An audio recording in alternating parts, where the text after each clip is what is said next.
Thanks for tuning into my new show, Get U.S. Market Ready with Italian Wine People. I'm Steve Raye, author of the book, How to Get U.S. Market Ready. And in my previous podcast, I shared some of the lessons I've learned from 30 years in the wine and spirits business, helping brands enter and grow in the U.S. market.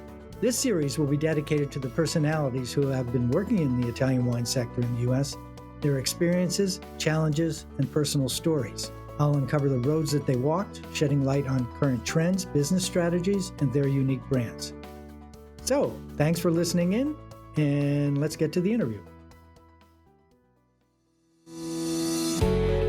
Hi guys, I'm Joy Livingston, and I am the producer of the Italian Wine Podcast. Thank you for listening. We are the only wine podcast that has been doing a daily show since the pandemic began. This is a labor of love, and we are committed to bringing you free content every day. Of course, this takes time and effort, not to mention the cost of equipment, production, and editing. We would be grateful for your donations, suggestions, requests, and ideas. For more information on how to get in touch, go to ItalianWinePodcast.com. Now, back to the show.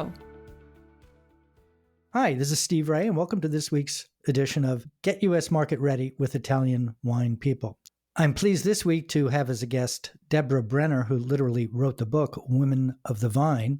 And Deborah, why don't you give us well, first of all, welcome to the show. Thank you, Steve. Thank you for having me here. Oh, it's a real pleasure and frankly, an honor. And give us kind of an overview of what your history was and how you kind of got to here. And then we'll dig in a little bit deeper into some of the things that your organization is doing. Absolutely. Well, I'm a reinvention story, and I've met many people recently, and especially that are transitioning their careers. I spent almost 20 years in the technology sector.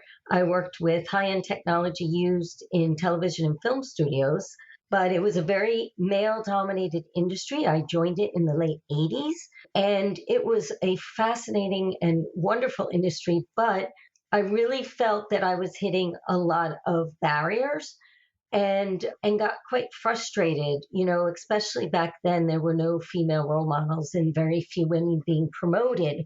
And so I decided to reinvent myself and pursue my passion in the wine industry. And during a trip and learning about the different winemakers, I was amazed to find out all the women that were behind some of the iconic brands that consumers are bringing to their table and enjoying in restaurants every day, and had no idea that women were behind them. And that is what compelled me to tell their stories and write the book, Women of the Vine, inside the world of women who make, taste, and enjoy wine. And Steve, believe it or not, this October, we are celebrating the 15th anniversary since I wrote that book.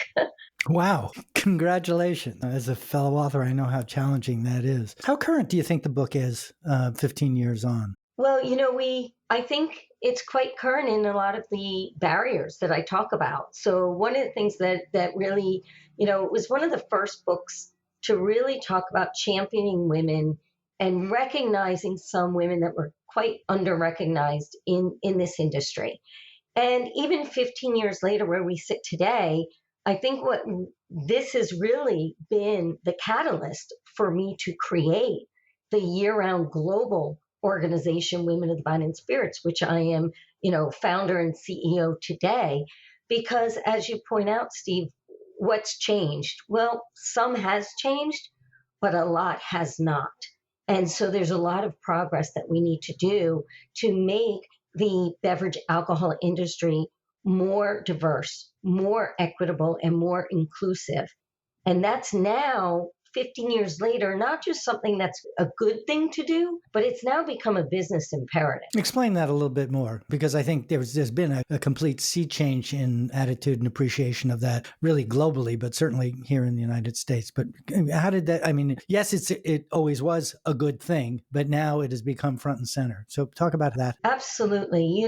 The wine and spirits and beer industry is one of the oldest globally traded industries, from, you look at the history of humanity. We kind of there was a way that wine and spirits and beer was marketed for quite a long time, decades after decades. But now what's happening is that we're seeing the consumer changing.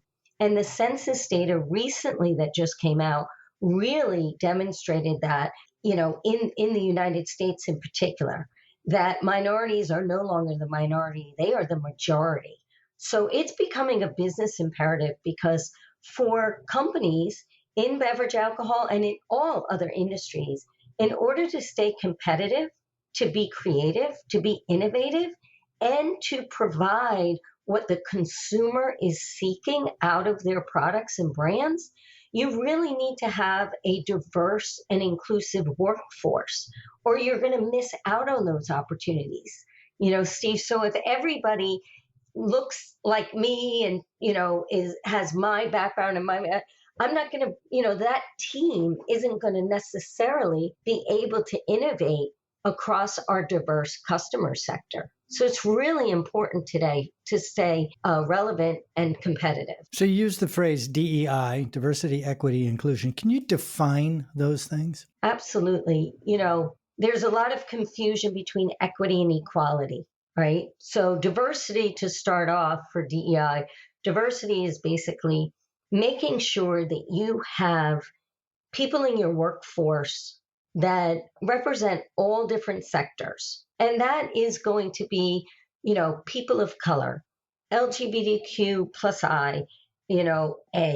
It's going to be disability. One of the things we also talk about a lot that a lot of people don't talk about is neurodiversity. So on the autism spectrum, they say 1 in 6 of your employees probably have some sort of ADHD or, OCD or dyslexia that people don't talk about. So these could be superpowers that they can bring such creativity. We talk about disability, we talk about veteran, like I mentioned, minority, AAPI, Asian, Pacific Islanders. So it's really important for diversity that you really look at your employee base and your senior leadership to make sure that you have representation, because that leads to the creativity and the innovation. So Steve, your question about E in the DEI, there's a big difference between equity and equality. Equality means that everybody is the same and everybody gets the same. Equality is absolutely the end game, but equity is how we achieve it. And equity is where you have to recognize that not everybody has the same opportunities as others.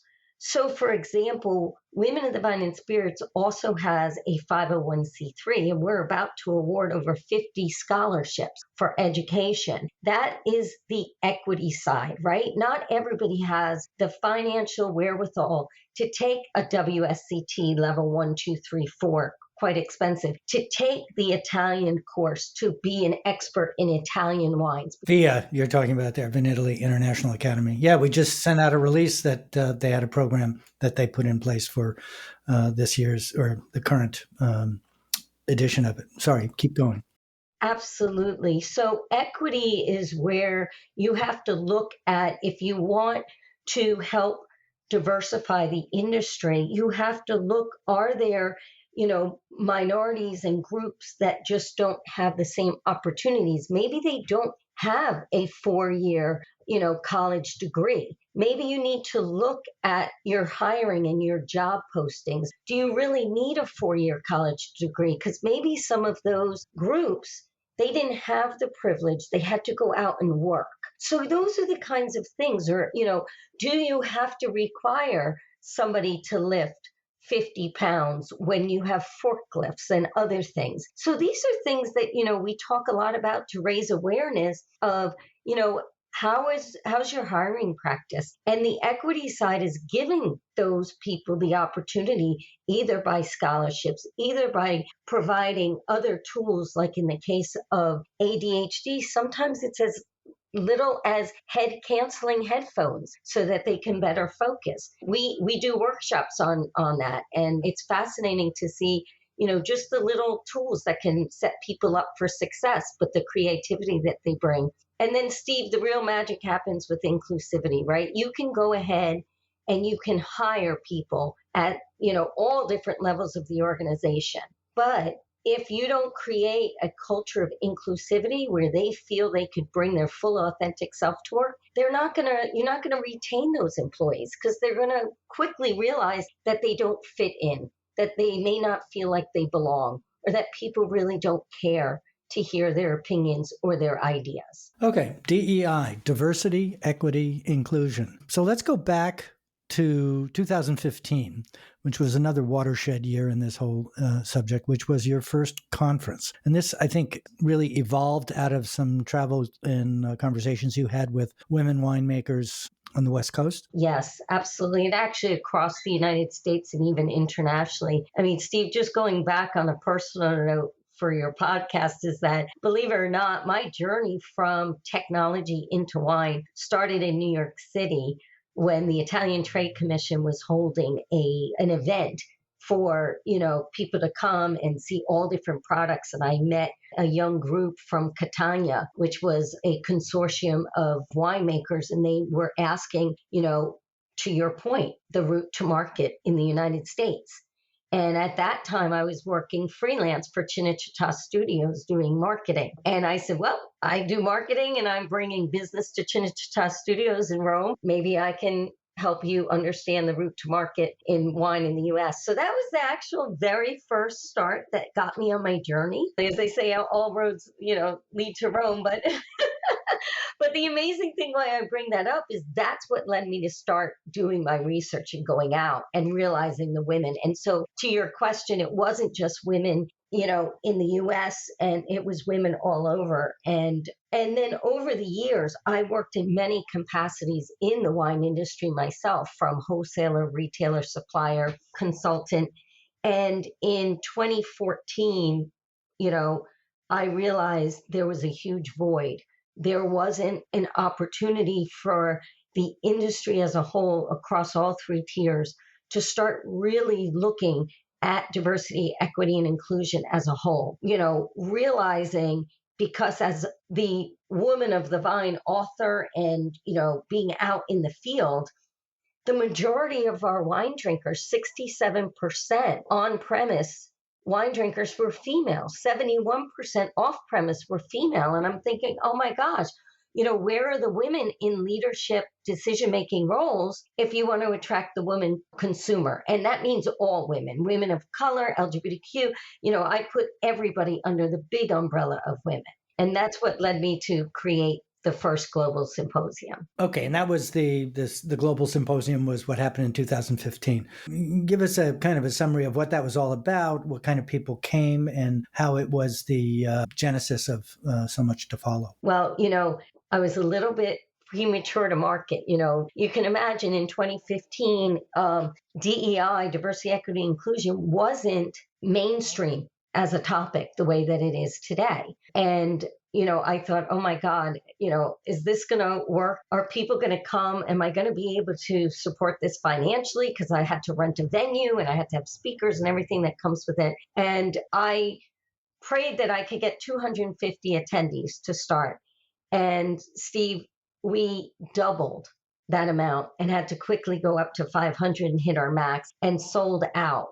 I can tell you that it quickly snowballed from a one-time event into having to become a year-round organization. And you could just feel the energy in the room because it was so positive, so uplifting. For the first time, we were filling a void where we were coming together, not just women talking to other women, which we've done for decades after decades after decades, but we were there with the men, with the male senior leaders, having these discussions. And the men wanted to have these discussions because they knew that, the female consumer had to be addressed, had to be heard. And I just think it was an amazing time that we were able to take off our competitive hats across all three tiers and start really having conversations for greater good, of the cause. So you made some significant connections from people who either attended or were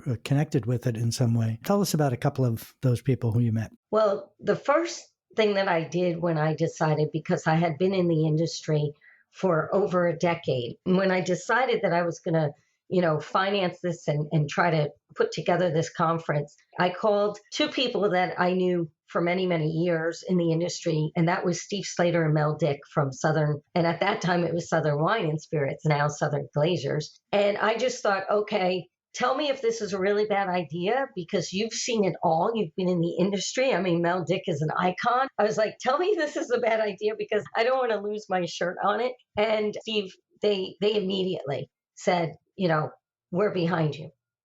This is important. We have to do this. And that's how Southern really came on as one of our first corporate members to get behind the concept.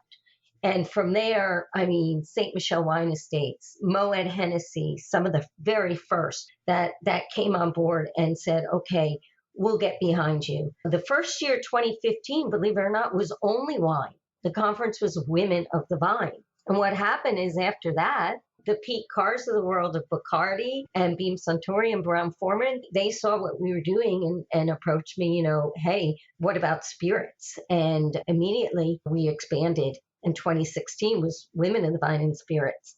And today I'm extremely proud that we have some major beer companies, because, if we're going to really look at creating systemic change of an industry, we need all parties, everybody to have a seat at the table. Interesting. One of the things you had told me was a story about Mel Dick and how his eyes really opened to this subject related to the conference. Can you tell that again for our listeners? Absolutely. So again, talk about being early to market. So here I wrote a book, Women of the Vine, and I get published, and it's 15 years ago, right? So it was 2006, and I'm talking about not the wine and their, scores from Robert Parker and that. I'm talking about these women and their gender stereotypes and their barriers and how they're working in a, male-dominated industry. And so it was a little bit before its time. And through a family friend, he knew Mel Dick. And Mel was kind enough to say, okay, I'll meet with her in New York, and drove in to the city. I don't even think I sat down, Steve. I literally met Mel for the first time, and I'm holding my book in my hand, and I'm telling Mel why I think, this is important. And he immediately picks up his cell phone and he says, I'm sitting here with this Hamisha girl, and she's onto something. I'm sending her down to your office. And he literally looked at me and he said, kid, get in a taxi. You're going to meet Marvin Schenken. And of course, I don't know if I have to say who Marvin is, but for any of the listeners out there who don't, he is a wine spectator. And so Mel was always before his time. I mean, for the listeners that don't know, but, Mel Dick not only started the wine division, but Mel also was the one who really created wine by the glass. I mean, you used to have to go to a restaurant, order a bottle. And he realized, wait a second, people have different palates, different tastes. So when he recognized right there that there was something, I really, that was just incredible. And of course, I jumped in the taxi and I called my parents. I'm Jewish, but I don't know Yiddish. And I said, what does Hamish mean? And they said it's a good thing, because they knew I was meaning Mel Dick, and it's a kind, endearing, very charming, adjective for a young woman. So it was a really good thing. And I went down and I met Marvin, and a year later, Wine Spectator featured it in their top 100. As one of the top reads. And then from there, I mean, I've met the most incredible women. I mean, Stephanie Gallo in my book, Gina Gallo wrote the foreword for the book. I mean, these were icons. And to me, these were the celebrities, right? The celebrities of the vine that I was meeting. From Italy, of course, you got your Marilisa Allegrinis and your Stevie Kims and Chiara Soldatis, and the list goes on, and the Done del Vino. It's just been incredible around the world that women have, been writing to me and involved with us, just really being proud of the work and the contributions. And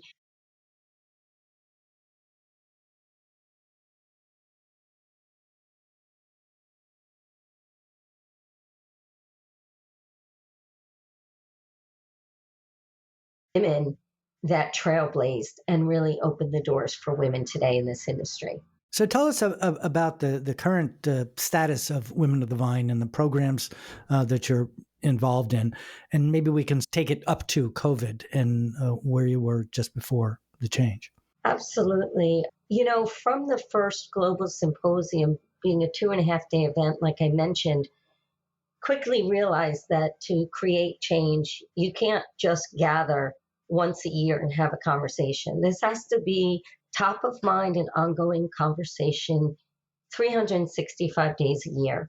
We have to work at a corporate level. We also have to work at an individual level to create change. So Women of the Vine and Spirits, our main pillars is, to connect, to collaborate, and to take some commitment and take action. So all the programs that we do are based on educating both the individual and the corporation, from professional development and personal development to best practices, to looking at what other companies are doing, because everybody is at a different place on the timeline of their DEI journey. So we have companies like E&J Gallo Winery that really has made great strides for years in their DER. They have their employee resource groups and they're doing some amazing work.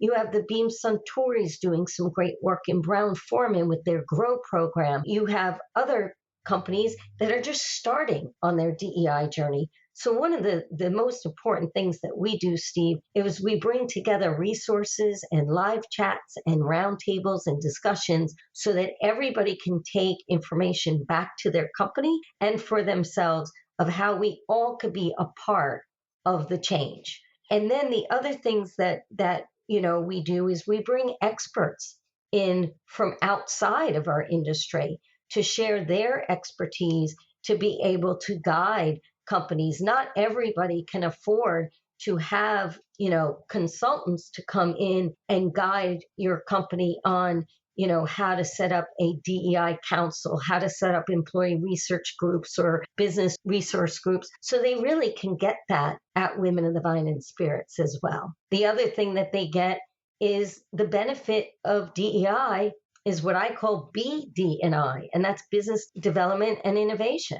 So we constantly prove what the studies show is that, DEI leads to creativity, innovation, and a greater bottom line. So networking and current trends in sales and everything, how to move product to e-commerce, that's all important stuff because economic empowerment is the pathway to equality. Yeah, at the end of the day, money is going to drive things. So as I think about it, there's not dogma per se about how to think about DEI. It's really all about the conversation and the communication and the networking that takes place between and amongst all the people that are involved at various touch points. How do you keep that going outside and separate from the annual event that you have? Well, we were ready to host our 6th annual event, March 2020. And just 4 days before we were going to convene in Napa Valley, we had to cancel due to COVID. And, like everybody else, there was a period of kind of like shock. And what do we do? And everybody started, pivoting. And we went full on virtual, like everybody else. It actually, Steve, proved to be quite a silver lining.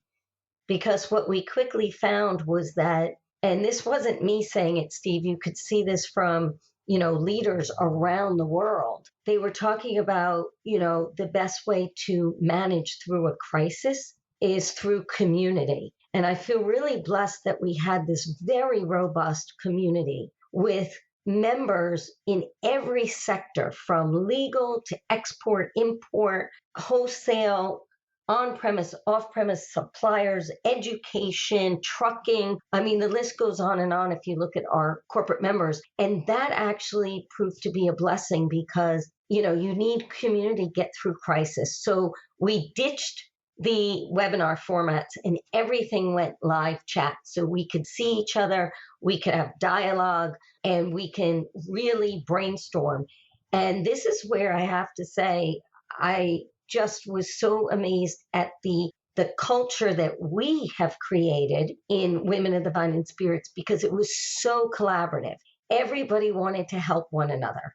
People were getting on these chats saying, okay, I'm in New York, we're shut down completely. Somebody else is saying, I'm in Georgia, we're still open, but this is what's happening. And people from, Italy was shut down way before America. And they were getting on saying, here's how we're coping. Here's what we're doing. We had experts coming in from wine shipwreck, from e-commerce, from Drizzly. How are we going to get Drizzly? That was the time that we mobilized the incredible talent and expertise within our community to share with one another of how can we be creative and innovative and get through, this crisis together. And we're still going through it today, Steve. So it's as you had said, it's all about conversation and certainly not platitudes and certainly not written, 4 points or those kinds of things. So how do you stimulate that kind of dialogue now that we're going to, at some point in time, if not the end of COVID, whatever the next phase is going to be where commerce again takes off, where is Women of the Vine and Spirits going to go in the post-COVID world? Well, I think the beauty that we realized, and thank goodness for technology and talk about innovation and quickly pivoting, is that we realized that with the technology we no longer had the travel restrictions and the geographic barriers. We truly could come together on a global scale using, the technologies and Zoom to really be able to network for business development and to drive DEI changes. So I think, Steve, post-COVID, we're in a very social industry of beverage alcohol, right? We want to get together and have dinner and have a cocktail and share. So that will never change. And we can't wait till we can get back together in person. But I think the one thing that we realized is that a 30 or 60-minute Zoom, we can accomplish so much and we can bring so much diversity of thought together that we couldn't do, getting on airplanes and coming. So I think, the world has switched. And I think for Women in the Vine and Spirits, the hybrid mode is definitely where we're going to be going so that we can stay well connected all the time and across all kinds of not just geographic barriers, but also time zones. So I think that there's a lot of good things that were coming out of from this. And I think it's also allowed us to meet one another more than we ever have. I've met more of our members and more people of the wine, beer, and spirits community because I didn't have all of the travel time. And I think that's really, really very positive. I think also we're going to see a lot of the things that changed, like e-commerce, Drizzly with delivery, Reserve bars doing what they're doing, to-go cocktails, ready to drink is explosive. I mean, these things I think are here to stay. Interesting about the idea about the conversations. One of the limitations about conferences was who are you going to send and how much is it going to cost? And so it used to be just the senior people. And so you only saw and hung around with the senior people. And it was great for me because I was a senior person, but my staff didn't get to go to a lot of those things. And I certainly recognize the value. We see a lot of that dialogue happening now. That's great. What platforms are you guys working on? There's Clubhouse, which I think is still seeking its feet in the world. But what are the ones that you guys use and find useful? Well, right now, Women in the Vine and Spirits is using Zoom, but we did host a full-on virtual event last March 8th because we could not do our global symposium again. And so we did a virtual one, and we used a different platform, an event platform that allowed us to have a main stage and a lobby and all of that. And that proved to be really, and I got to tell you, we were always confined, Steve, like you talk about traveling and who gets to go, but we also were confined by the size of our venue. And so year after year, we were selling out at our maximum capacity. And because we were able to use a virtual event platform March 8th, 2021, we were well over 2,200 attendees. So I think we're seeing that really as being positive. Of course, the other thing is, our website, womenofthevine.com. We have tons of resources there, video libraries, other types of white papers and resources, and job board, which is accessible to the public, many other things that we're doing. And then making sure that we're engaging with everybody through some of our trainings as well that we're opening. Like one that we're very proud of is a partnership that we just did with DISCUS, the Distilled Spirits Council of the United States. Women in the Vine and Spirits started hosting sexual misconduct prevention and response training hosted by the experts at Raye, which is, they are the nation's largest anti-sexual violence organization. And we quickly did that with the support of DISCUS in response to some of the news that started happening last year, like the quartermaster sommeliers in the New York Times, and the issues there with the craft brewers going on. So we're also very in tune with what's going on in our community to be able to be responsive to their needs and to support them. But the nexus is your website, is basically what you're saying. Are you guys active on social media sites? Is that Absolutely. So tell us a little bit about, you mentioned the site was womenofthevine.com. Womenofthevine.com. You can email us at info@womenofthevine.com. Our Instagram @womenofthevine&spirit. LinkedIn, Women of the Vine and Spirits, Twitter @WomenOfTheVine. So, all different ways to engage with us. We want more and more people to engage because, Steve, when you're trying to create systemic change in an industry, we're stronger together when we amplify each other's voice. I like that, amplify each other's voice. So I traditionally end an interview for asking, what's the big takeaway? We've talked about a lot of programs that you guys have and goals and how to enhance communication. Of some of those things that we talked about, what can people put to use immediately based on what we just discussed here at this, beyond just going to your website? Is there something that in your mind is like, yeah, probably the most important thing that we talked about here is? Absolutely. I think the big takeaway that I'd like people is that change starts with one person at a time. It starts at the individual level. And it's a personal journey as you start looking at this. And awareness is the very first thing, right? Is to start becoming aware. The thing that I like to tell people is look for those teachable moments. Look and just take a moment to listen and to learn. Just listen, hear how people are speaking about this subject of DE&I. Take them as these teachable moments. And question yourself about where some of your own biases lie, because, we all have biases. It's part of your human, being nature. And, that's the first step is becoming aware and then having the opportunity to learn and ask questions and be willing to be open to understand it. And then the next thing is from that is you don't be afraid to use your voice to champion change.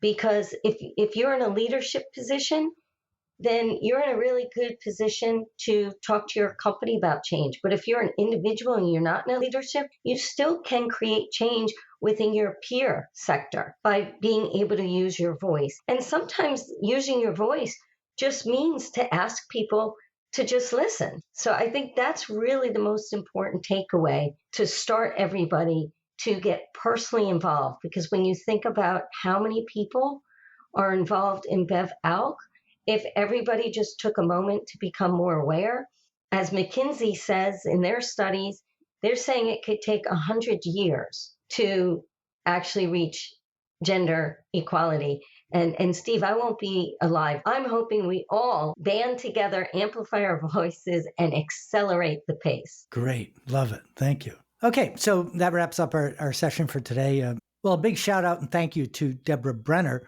who is CEO of Women of the Vine and Spirits, for sharing your time with us today with some really, really important messages. Deborah, thank you so much for being a guest. Thank you, Steve. This is Steve Raye. Thanks again for listening on behalf of the Italian Wine Podcast.